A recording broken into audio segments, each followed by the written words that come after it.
money. So it really does bring down the cost. And then we talk about the actual student loans, the federal and the private, why you always get federal first before you go to private. And we talk about a little about the student loan programs. There's 4 types of student loans. We used to have all that information in here.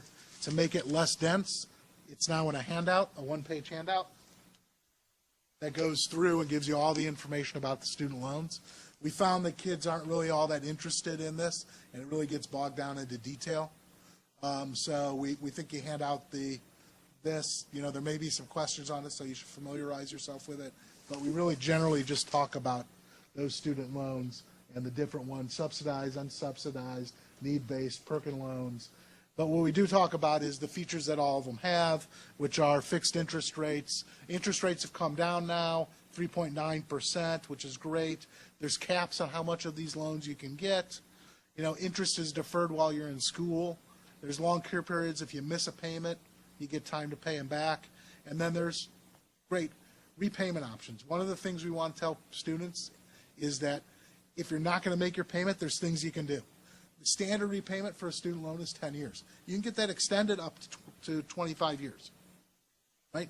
Under Obama's new regulation, if you have a new student loan, if you've made every single payment within 20 years, you're done. After 20 years, if you didn't miss a payment and you made them all on time, you're done. You don't have to pay anymore. So they don't follow you to your grave anymore if you've made all the payments timely.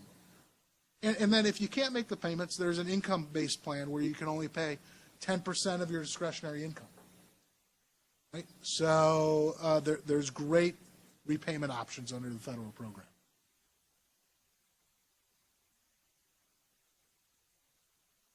Loan forgiveness.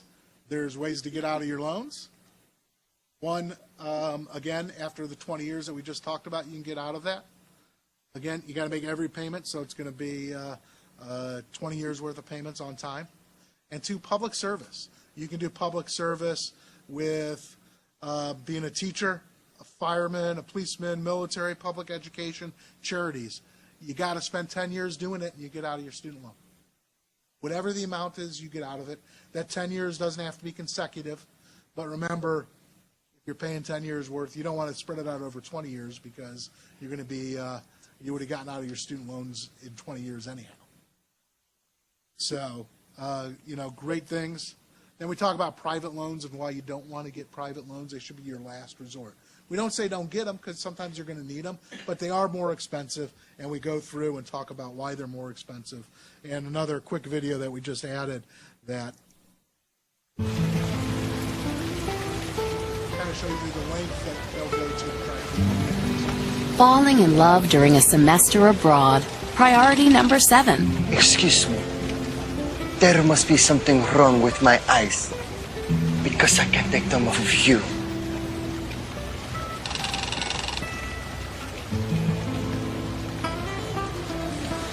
Being able to afford a semester abroad. Priority number 1.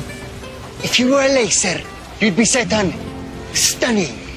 Get the money you need with a Monticello student loan. Use it for education-related expenses, and you can pay it back after you graduate. It's a great way to supplement savings, scholarships, and federal loans. Apply with a cosigner and you could get a better rate. Excuse me. Monticello Student Loans, when education is priority number 1. So again, just in there to kind of keep it interesting, but it does show you how far, they will try to go to try to take out that private loan.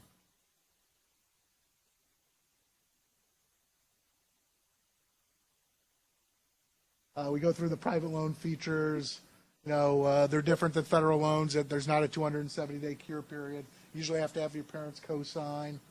The rules. Defaults. Like I said, no one thinks they default. 9.1% of borrowers are in default within 2 years after making their first payment. It's 10%. So it happens to, if you're talking to a classroom of 30 people, it's going to happen to at least 4 of those people 2 years after they graduate. So it's important to tell them what can happen. The lender can sue. Their income tax refunds can be offset. All different kinds of things. You might not be able to renew your professional license. It goes on your credit report. and you're not eligible for financial aid on a go-forward basis. So, and then they always say, well, I can get filed for bankruptcy to get out of it. As you know, it's next to impossible to get out of student loans right now. There's a big debate going on right now if that should be changed, and you should be able to get out of student loans. But right now, you should know that less than 1% of students are able to get out of their student loans. So bankruptcy doesn't give you the answer. It really does, as Bill said, it does follow you to your grave, at least for 20 years. Great websites that they can go to summarize, look for college fundings from sources other than student loans, right? Fill out your FAFSA early, look for scholarships, figure out how much your student loans you can afford. If you're going to have student loans, get federal loans before private loans, borrow only what you need, and don't miss a payment. Default's very expensive. So that's really it. It's 50-some slides, so it's a long program. But once you go through it a couple of times, it's pretty easy. Yeah, and the other thing I've also, sometimes when we have a classroom full of seniors, they'll say, well, you know, I've already done my FAFSA form, and, you know, what do I need to know about this? And I say, well, you got another 3 years of school after this. So there's more scholarships you can apply for, and you're going to have to deal with the loan issue every year. So, you know, whatever we can offer to educate and add a little bit more value to what you're doing, we try to do that. You had advised students to ask about, well, you know, these are the grants or financial aid I'm getting this year. What about the following years? Are colleges able to give them an answer to that question? Sometimes they are. Sometimes you can get, 4 years, so they can. Sometimes they can't. They can't give an official answer, but they can say, yes, you'll be eligible for this. Or you know what? In your next year, you're only going to be eligible instead of for 20,000, 14,000. And then they can kind of figure that out. Also, a lot of the schools, they may not be able to tell you, but you can say, well, tell me what the record is, because they will maintain records. And they will tell you, because they've got to maintain records about, well, this is our record of what our program is for continuing grants. 80% of our students get 100% of the grants, or 80% of our students get only 30% of their grant money in the second, third, fourth year. They have to maintain those statistics, so they will know it if they're asked the questions. Sometimes I went to a smaller school, and my junior year they reduced my work study hours and changed a bunch of them to loans. I think they just thought I wouldn't notice or something. So I called them, and they changed it right away, and they put the money back. And I was like, oh, okay, I don't know what to do. But so it might be that they just don't think anybody's gonna ask them. And that's that's a great point, because one of the things we have to educate the students on is they should push back on the student aid offices at these colleges. It's not just, well, the college said this and that's it. No way.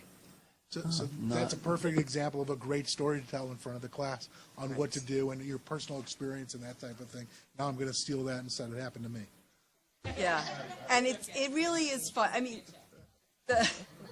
that's one of the things that's so much fun about doing these programs is you can bring your own experience in, and then if you do programs with other presenters, you can steal their ideas, and it's a really nice give and take. And I would say I have learned so much about the whole student loan process and this whole college funding process just from doing these programs and listening to the kids and listening to my co-presenters and just going through the materials and pulling out articles from the paper. There's something about student loans in the newspapers probably every other day now. So it's a really good way to keep yourself educated and up to date on what's happening. And like it or not, you can make an impact and have a difference on these kids' lives and their futures.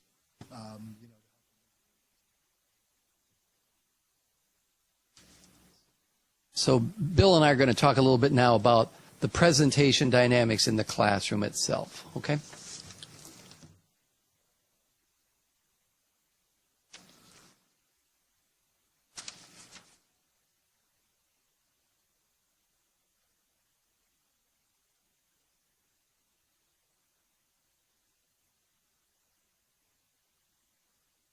Assuming you don't have a PowerPoint for this. For this, we do not have a PowerPoint. You're just stuck with us. Go ahead. Yeah, I handed out a list, the top 10 words to never use in a CARE presentation. And this list came from a year where I had done 13 or 14 presentations and looking at the faces of the students as words were used and whether they were, I got it or I don't. And the first one, which is surprised bankruptcy lawyers, debtor. Debtor is not a common word in the English language that's used in normal talk. And in fact, not just high school students, but I have been astounded at big executives in finance who, when you use the word debtor, they look, who? Oh, the borrower, that, you know, the person who borrowed money. And it's the biggest thing. Kids don't know what the word debtor means. They might have a vague notion of, I mean, then they say how it's spelled with a B. So be very careful. Debtor. Creditor is a more common word, but sometimes it's helpful to say the creditor, like the party who owes the money. I mean, that might be more common, but even that one's a little worrisome. APR, and that was on the slide, and I stopped it there. We're always using APR, and I've started noticing they just don't know what that means. And APR, you know, annual percentage rate, it's interest rate. Sometimes these are, we used to have more of a bankruptcy program, and so some of these are from left over from that, you know, where we talk about U.S. trustee, not relevant. If you talk about the U.S. trustee or the automatic stay, you are on the wrong road. Default, I think it's okay to use default. You need to explain what it is, because default is a very common word now. So, you know, they hear it all the time. But you ought to say default, meaning you failed to make a payment. And then I get kind of, actually, somebody actually once in a presentation used the word cram down. And, so I would, again, it's one of those things. If you're starting to talk about the cram down, you've gone a little bit astray. Two that are important, though, and this is going to come up in student loans, it's going to come up in credit cards, accrue and amortize. They are both words that by the time you're 30, you know, you might be pretty familiar with it. You know, if you went to business school, obviously much sooner. And I have a anecdote on this. We have a young associate at our firm. He started at Sidley. He came to us after a couple of years, and I showed this to him, and he says, I got to confess, because I went to big fancy law school. I went to work at Sidley in Austin. I was an English major, and they start putting me on these financial transactions, and he said, I saw the words accrue and amortize, and I had to look them up. They're just not common words that out there in the world. So there's, you know, accrue means to build up. Amortize means to spread out. And the last is a joke. If there's any people who do a lot of Chapter 11 stuff. If you're talking about 1111B election, you are so far in the wrong cul-de-sac. Joe? Yeah. So I have 7 points about managing the presentation I'd like you to keep track of, my lucky 7. Number 1, make sure you bring focus to the presentation. It's a great temptation to cover too much ground.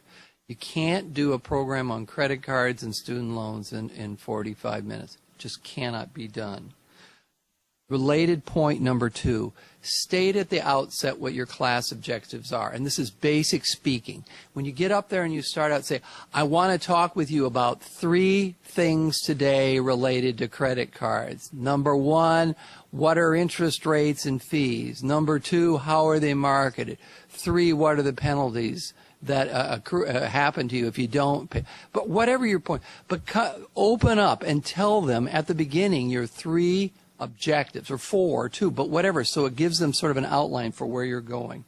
Number 3, dealing with audience questions, and I mean a couple things here.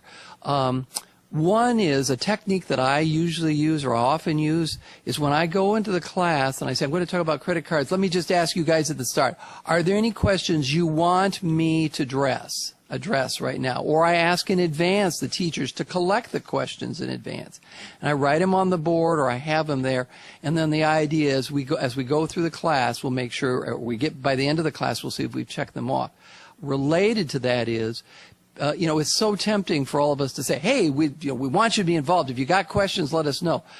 You can get derailed in these classes by that, because you'll start going and people ask a question, then this, and it'll come from the teachers, students, and you'll get totally derailed. So a better approach, I think, is for you to say, look, I'm going to talk about these 3 topics.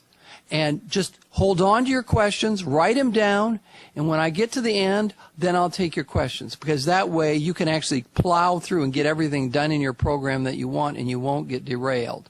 And so I urge you to manage your questions. My point number 4, what to do about disruption in the class.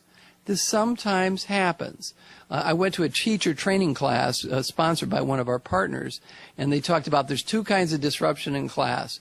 When one student is hurting another student, or one student is disrupting. I've never had a student ever hurting another student, but I have had disruptive experiences, and let me explain what you are. If a student is just sitting there with a blank stare, or their head is down, I don't think that's disruptive. So I don't know that you should stop your class. I've been with some presenters who will stop the class and go over because of that and do something with students.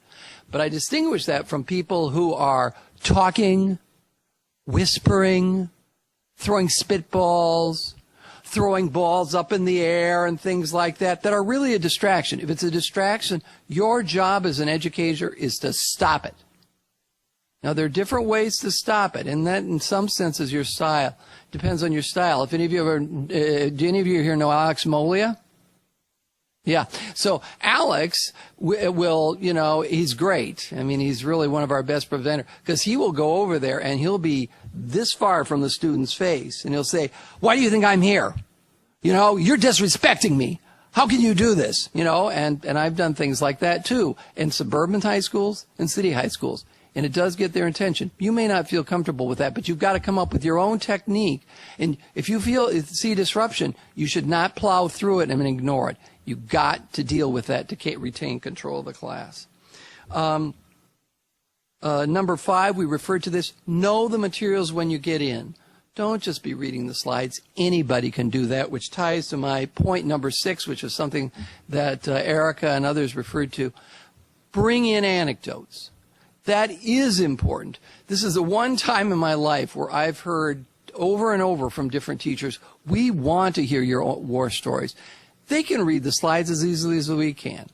There's nothing special about reading the slides. What they don't have is life experience that we have.